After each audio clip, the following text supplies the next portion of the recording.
Slowly he got yo-yo eyeball. He won holy roller. He got hair down to his knees. Got to be a joker. He just do what it please.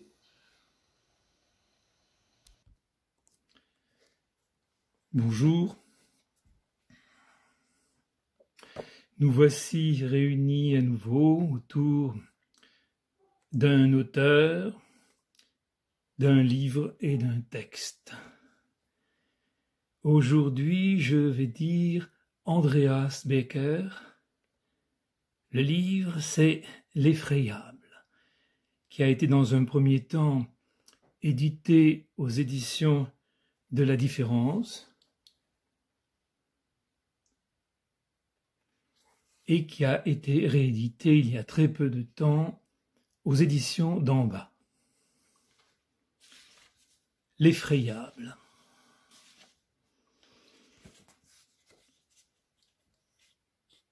Dans les temps, j'ai eu été une petite fille, une toute petite fillasse.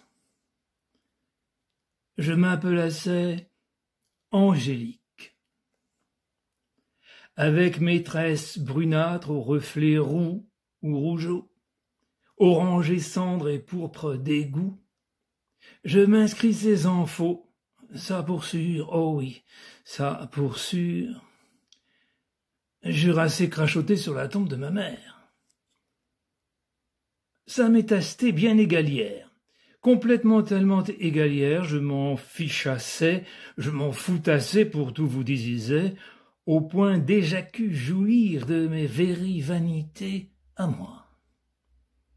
Je faisassais plutôt trop de lettres, de la lettrerie comme je me disais, et je faisassais plutôt trop de poids, de la quilotterie.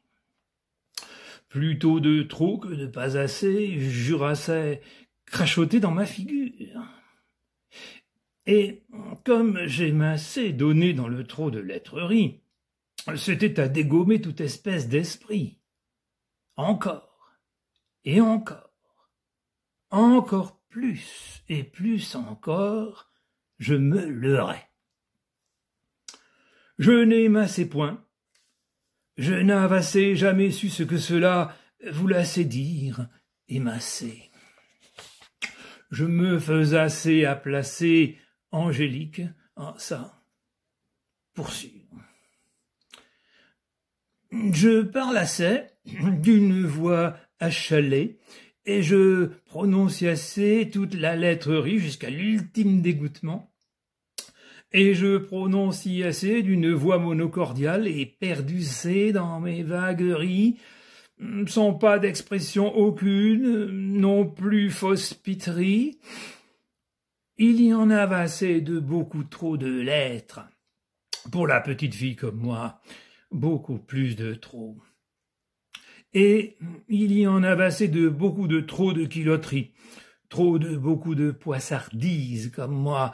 Je me nominassais mon enveloppement charnelé. En fin de compte, tous ces motissements, toute cette moterie molasque, tous ces molassons ne sont que des brodouillisseries à moi-même, toute seule. Et à moi-même, toute seule, elles me feront survivoter. Expression de toutes les syllabes d'horreur, de tous les stigmates de mon effroyable être et de cette tranquillité du choc. Faudra tous les nominer, un à un, sans exceptionnellement, sans puderie, les stigmates, tous, la lettrerie, toute, la quilotterie de mes balbutiements.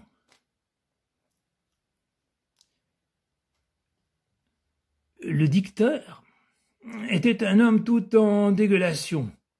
Chapeau feutré de ridiculité sur la tête, buste décharné comme poulet plumé, plié en rides haut en bas et plus encore de bas en haut, sans pas de sang aucun, lui, tout en dessécherie, liquide n'étant qu'étrange terrement à sa corperie. Quelques mots imprononciables mourant dans les coins de sa bouche mince comme du papier à cigarette, joues creuses, molaires, de ces hommes-là, on imagine faciès mentalement qu'ils ont de la peau sur les ossements. Pourtant, on ne la voit jamais. Peut-être qu'on ne regarde pas assez, ou pas assez bien, allez savoir, sous les couches de poussières épaisses qui les entourent. En lui, comme du double en espiègle, les superpositions du passé brouillonnassées en un magma d'infantilité prêt à se frayoter cheminement à travers quelques blagouillettes mal assurées que dans un staccato d'orgueilliste il débitait en bavassant. C'est qu'il était homme, le dicteur. Les yeux, enfoncés dans la têterie aux cheveux hirsutis, bizarrement enfoncés jusqu'à sortiter vers la nuque, louchassant vers mon moi à moi, relucassant en casserie, causant nauséabonderie, vomissures et écartouffements. Dans mon blanc et immaculé cellulement de 3 mètres sur 3 et 4 de haut, il entraçait, comme beau lui semblassait, par la porte métalliquée, avec le Judas en surveilllancement, et il en sortitait, comme Bonas lui semblatait. Mais point de protectionnerie, je n'avassais. Point, pas moi. J'étais nu. Des pas de souvent, des fois, dans la fenêtre grillagée, face à mon litassement de métal, matelas, couverture brunasse, coussin de bordellerie qui va avec. Des avions, en deux, coups passés ciel agonisant, comme fermeturerie éclaircisseuse, qui s'ouvrent devant une bitasse dressée. D'autres passe-temps, non aucun, m'occupe assez que de doiter ces avions dans un ciel tendu comme couverture étouffante, masquante, grisâtre de grêleries silencieuses et d'oragements d'opprobre.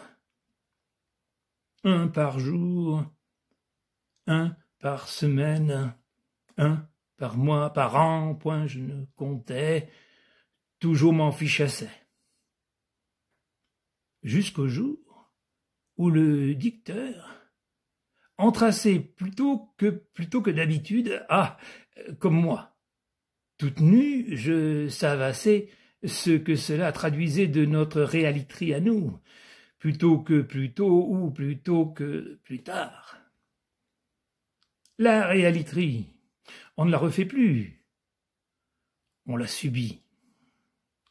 Elle est là, en face, pénétrée d'un immuable assemblagement d'infectes histoires d'humanisserie, la mauvaise haleine du monde, le nicotinement de toute sentimentalerie, la puanteur des pieds des hommes et le ronflement de leur ventrerie. C'est que quand l'humanisserie pète, ça dégueule, comme quoi volcan en éruptionnement. Et comme ont empesté les avant nous nos présences grotesques, on continue à se rendre culpable en ajoutant histoires, mots et phrases à la réalité qu'auront à subir les suivants. Le dicteur, lui, pelliculement sur les épaules comme neige d'insouciance, n'en eut cure. Se cramponnant au chambranle de ma merdeuse hainerie, il me donatait des tranquillisteries en pilules bariolées, de l'encre nuitée et un stylo à plumerie. Sur ma table, à moi, il posait des feuilles jaunâtres. Ce ne fut eût été du premier choix, je fus avec.